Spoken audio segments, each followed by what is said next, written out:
The Zapruder film hits the airwaves on this date. Welcome back to On This Day. Today's date is March 6, 2024. It is the 66th day of the year. We got exactly 300 days left. It is the 10th Wednesday in the 10th week and the 77th day of winter. There's 13 days left until spring. Today is National Oreo Cookie Day. This is a day I can get behind. I'm off sugar now, but I used to love Oreos. Here's what their website says. Get ready for a sweet celebration. National Oreo Cookie Day is March 6th. This day commemorates the classic cookie that has been around since 1912. According to legend, the first Oreo was made by Nabisco and sold in Hoboken, New Jersey. You can actually personalize Oreo cookies. You can go to their website. When we first turned my company into a legit company, got, the LLC and all that, became incorporated, we got a bunch of these cookies with our little logo from World According to Briggs on it. Pretty interesting. They were delicious. All right, let's see what else March 6th has given us.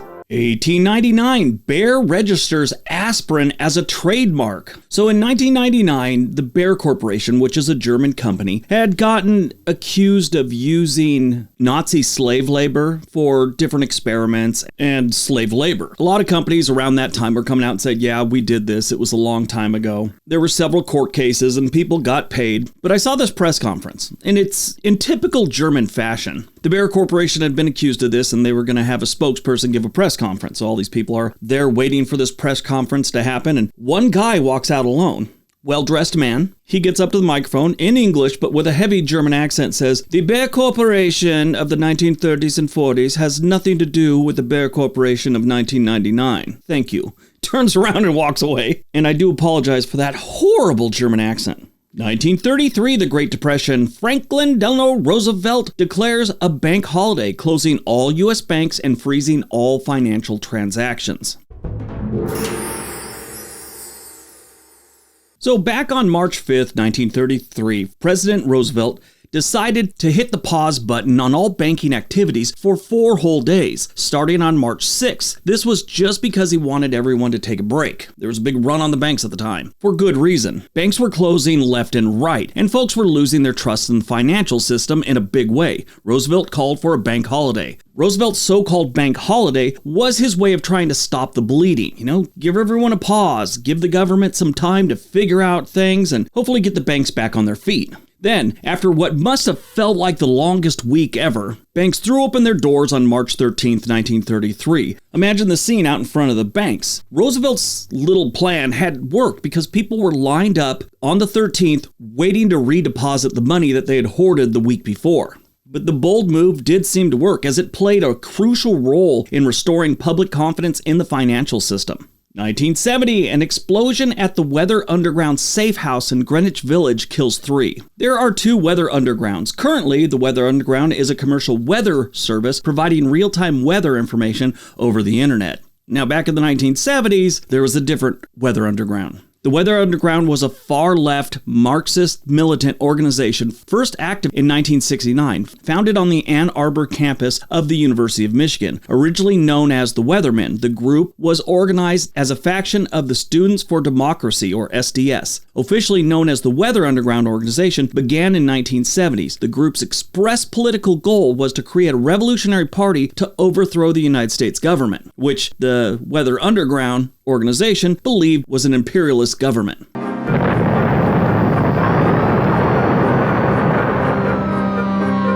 FBI said the Weather Underground organization, which took credit for the bombing, is the same radical group which was responsible for the bombing of the U.S. Capitol in 1971 and the Pentagon in 1972. Hello, this is the first communication from the Weatherman Underground. I'm going to read a declaration of a state of war. Kids know the lines are drawn. Revolution is touching all of our lives.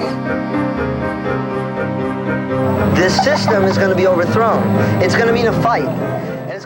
1975, for the first time, the Zapruder film of the assassination of John F. Kennedy is shown in motion to a national TV audience. 1992, the Michelangelo computer virus begins to affect computers. This was a big deal because we really didn't know too much about computer viruses at the time. Now, this computer virus had been created years before, and it wasn't discovered until 1991. And they realized this dormant computer virus was set to go off on March 6th, the birthday of artist Michelangelo. To this day, the original author, the creator of this virus, is unknown. 2018, Forbes names Jeff Bezos as the world's richest person for the first time at $112 billion net worth. Movies released on March 6, 1987, Lethal Weapon, buddy cop film written by Shane Black and directed by Richard Donner, about a pair of mismatched LAPD detectives reluctantly working as partners to take down a gang of drug smugglers. It earned an Academy Award nomination for the best sound. This starred Danny Glover and Mel Gibson, and it was a pretty good movie. I think they made too many. There's 4 of them, and I believe a TV show. I'd say the first 2 were really good. At one point, they had Joe Pesci. He was pretty good in that. Actually, Joe Pesci's a really good actor. He's kind of disappeared in recent years. Born on March 6, 1923, Ed McMahon, Johnny Carson's TV partner, who later went on to host the television show Star Search. He was once called the best sidekick for a TV show host ever. He worked in advertising and sold produce before he made it big. He was a game show host and comedian from 1960 to the 1990s. In later years, after the Tonight Show was over and I think Johnny Carson passed away, he had fallen on hard times. He was like $600,000 behind on his mortgage payment, and there was a couple people that swooped in to help him, one of them being Donald Trump, but that fell through. And then the next guy that was going to help him and basically do a reverse mortgage for him, that one fell through, and Donald Trump said he was going to purchase the home and then never did. It turned into this big fiasco. That was all going down in 2008, and he died on June 23rd, 2009, still owing the bank money.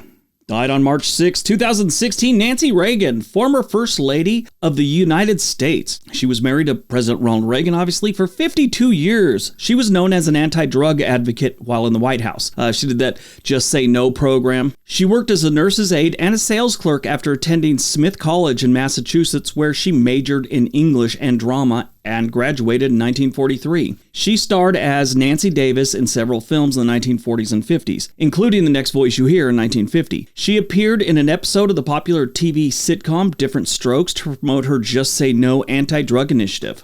She dated actors Clark Gable, Robert Stack, and Peter Lawford before marrying future President Ronald Reagan in March of 1952. She had 2 children, Patty and Ronald Jr., and 2 stepchildren, Maureen and Michael. Obviously, I never knew her personally, but she always seemed like one of those people that actually cared. Some people you just know they're out for themselves, politicians, celebrities, whatever.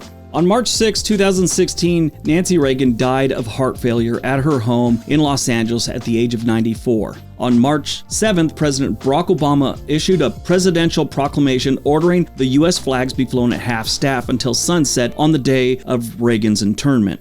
All right, that's today's video. Hope you guys enjoyed it. Hope you got some information out of it. Now go out, have a great day, be nice to each other.